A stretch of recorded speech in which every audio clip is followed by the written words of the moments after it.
한글 단어 조성 원리를 통한 한글 문해력 강좌 한자 공부 요양도 306번째 시간인데요.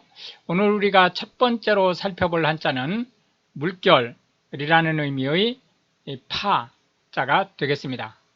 물결이라는 의미의 파자를 살펴보도록 하겠습니다.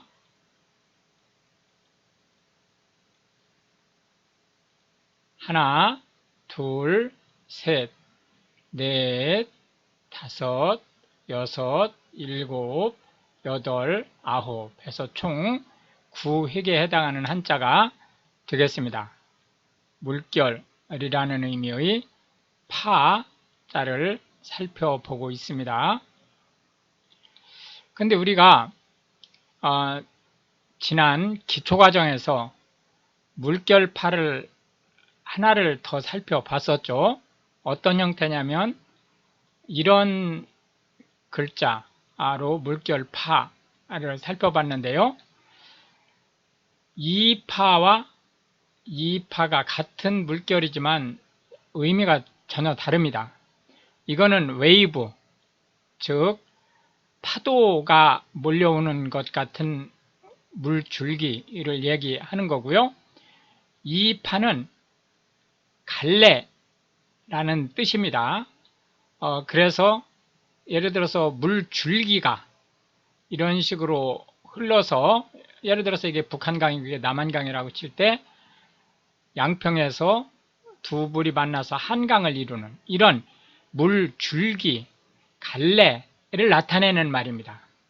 이거는 물이 파도가 치듯 하는 거고 얘는 갈래가 진다는 뜻으로 전혀 다른 뜻을 가지고 있다라는 점 염두에다 두고 살펴보도록 하겠습니다. 분파라고 하는 것은 원 가지에서 나뉘어져 가지가 뻗어져 나가다 라는 뜻이고요. 파벌이라고 하는 것은 학문적으로나 정치적으로나 기타 등등 어떤 생각이 같은 사람들끼리 모인 집단을 얘기합니다.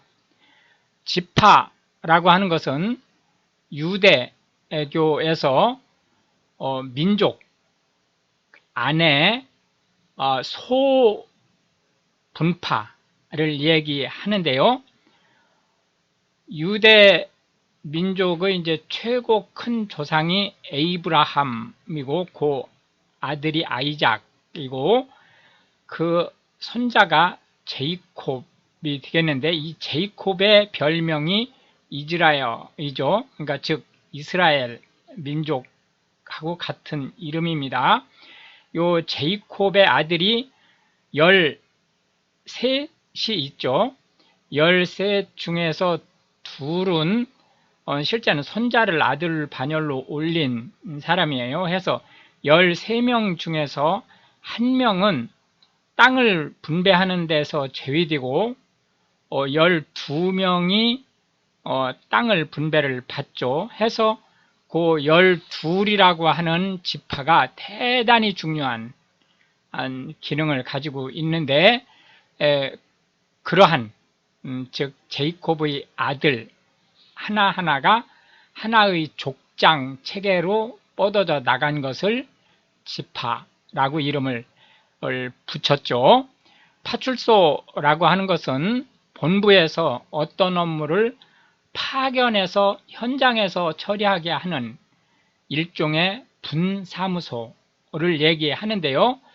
현대 한국어에서 파출소라고 하면 경찰 관서 중에서 최말단 행정기관에 설치한 분사무소를 얘기합니다. 지금은 이제 2023년 기준으로 파출소가 거의 다 폐쇄되고 지구대라는 의미로 해서 파출소 몇 개씩을 묶어서 그룹 단위로 관리하고 있죠.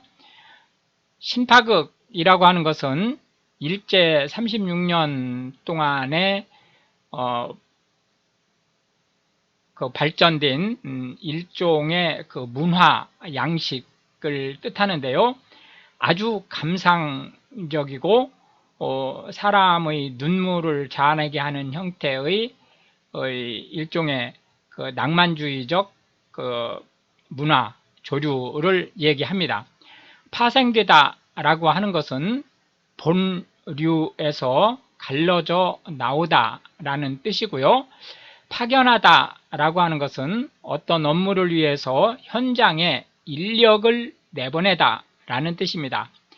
매파라고 하는 것은 강경파, 예를 들자면 전쟁을 불사하는 이런 형태의 그 정파를 매파라고 얘기를 하고, 반대로 화해를 중점으로 하는 파를 비둘기파 이렇게 이제 표현을 하고 있죠. 편파적이라고 하는 것은 어떤 사안에 대해서 선입관이 있어서 한쪽으로 치우친 생각을 갖고 그 치우친 생각에 입각해서 치우친 처리를 하는 이러한 일을 편파적이라고 얘기를 합니다. 그래서 이제 파는 갈라져 나간 것이라는 의미로 헤드쿼터에 그 속하는 본자를 상대 개념으로 들어봤습니다. 두 번째 살펴볼 한자는 하자가 되겠는데요. 매다 라는 의미의 한자가 되겠습니다. 매다 라는 의미의 하자가 되겠는데요. 하와이 할 때 이 하자를 씁니다.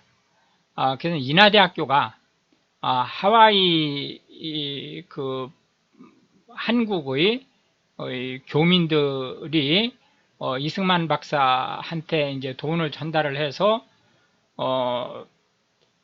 그 미국에 있는 최고의 공대와 같은 공대를 세워달라고 해서 만들어진 거죠. 해서 앞에 인천의 인자를 뒤에 하와이의 하자를 따서 인하대학교라고 해서 해위 동포가 세운 그 민족 사학으로 볼 수 있는 학교죠. 요 하자는 이제 매다, 부담을 주다 라는 의미의 하자가 되겠습니다. 하나, 둘, 셋, 넷, 다섯, 여섯, 일곱, 여덟, 아홉, 열 해서 총 10획에 해당하는 한자가 되겠습니다. 매다 라는 의미의 하자가 되겠는데요. 여기서 매다 라고 하는 것은 짐을 짊어지다 라는 뜻을 가지고 있는 겁니다. 그러니까 부담을 떠맡다 라는 뜻을 가지고 있다 라고 보시면 되겠습니다. 적반하장이라고 하는 것은 이 적이 도둑놈이라는 뜻이죠. 도둑놈이 반대로 하다, 뭐를? 매를 들다, 장대를 들다 그거죠. 매를 들다 라는 뜻이니까 잘못한 놈이 오히려 잘된 사람한테 꾸지람을 하는 이런 형국을 얘기합니다. 그러니까 일이 도취된, 주객이 전도된 상태를 얘기하는 거죠. 전하라고 하는 것은 정전기의 양을 뜻합니다. 그래서 전하가 흐르면 그 반대편으로 전류가 흐르게 되죠. 하중이라고 하는 것은 어떤 물체의 무게를 가리킵니다. 부하라고 하는 것은 짐을 주다, 부담을 주다 라는 뜻을 가지고 있는 거고요. 그 짐, 부담의 크기를 부하라고 합니다. 과부하라고 하는 것은 부하가 너무 많이 주어진 것이 되죠. 예를 들어서 사람한테 과부하를 하면 넘어지죠. 전기에서 과부하가 일어나면 타버리죠. 이런 것을 우리가 과부하라고 얘기를 한다. 선화증권이라고 하는 것은 선이 배란 뜻이죠. 배에 화물이 실렸다는 증권이 유가증권을 뜻합니다. 해서 배에 실린 모든 화물은 지금 현재 은행에서 지급을 담보하죠. 그렇기 때문에 배에 물건이 실렸다는 것 자체가 결국은 유가증권이 되는 거예요. 그래서 실제로는 바다 위에 배가 화물을 싣고 떠 있는데도 불구하고 그 운송장, 화물을 붙였다는 운송장이 거래가 될 수 있는 거죠. 그 거래가 되는 증서를 선화증권이라고 얘기를 합니다. 수화물이라고 하는 것은 요게 손이라는 숫자예요. 그래서 손으로 들고 다닐 수 있는 비교적 가벼운 화물을 얘기하는 거고요. 집화장이라고 하는 것은 화물이 모여드는 곳을 얘기합니다. 예를 들어서 출하를 하기 위해서 집화장에 모두 모으겠죠. 그런 화물을 한 곳으로 모으는 곳을 집화장이라고 한다. 출하라고 얘기하는 것은 바깥으로 화물을 내보내는 것을 얘기합니다. 예를 들어서 공장에서 출하된다 그러면은 도매상이나 누구한테 가는 거겠죠. 이런 형태를 출하라고 얘기를 합니다. 하라고 하는 것은 짐을 지는 그 선박이라든지 차라든지 이런 데 짐을 실는 또는 어떤 부담을 떠안는 그런 의미를 가지고 있기 때문에 놓아 내보내다 라는 의미의 방자를 상대 개념으로 잡아봤습니다. 마지막 세 번째로 살펴볼 한자는 이자가 되겠는데요. 둘이라는 뜻을 가지고 있습니다. 둘이라는 뜻의 이자가 이렇게 쓰죠? 똑같은 겁니다. 똑같은 건데 왜 이런 이자가 생겼느냐? 이런 이자는 위조를 하기가 쉬워요. 예를 들어서 이렇게 일자 또는 이자, 이게 삼자 이렇게 되죠? 그러니까 실제 위조하기가 쉽기 때문에, 그리고 심지어는 이걸 1에서 2로만 갈 수 있는 게 아니고 이렇게 5자로도 바로 바꿀 수 있죠? 이렇게 위조가 너무 쉽기 때문에 금액을 나타낼 때는 이런 형태로 우리가 가진 자라고 얘기를 하는 형태로 쓰게 된다. 이렇게 보시면 되겠습니다. 해서 두 개 또는 두 번째 라는 의미의 이 자가 되겠습니다. 하나, 둘, 셋, 넷, 다섯, 여섯, 일곱, 여덟, 아홉, 열, 열하나, 열둘 해서 총 12획에 해당하는 한자가 되겠습니다. 둘이라는 의미의 이 자를 살펴보고 있습니다. 가진 자는 물론 이 가진 자를 단어에서 쓰기도 합니다만 현대 한국어에서는 사실상 통용되는 단어가 거의 없습니다.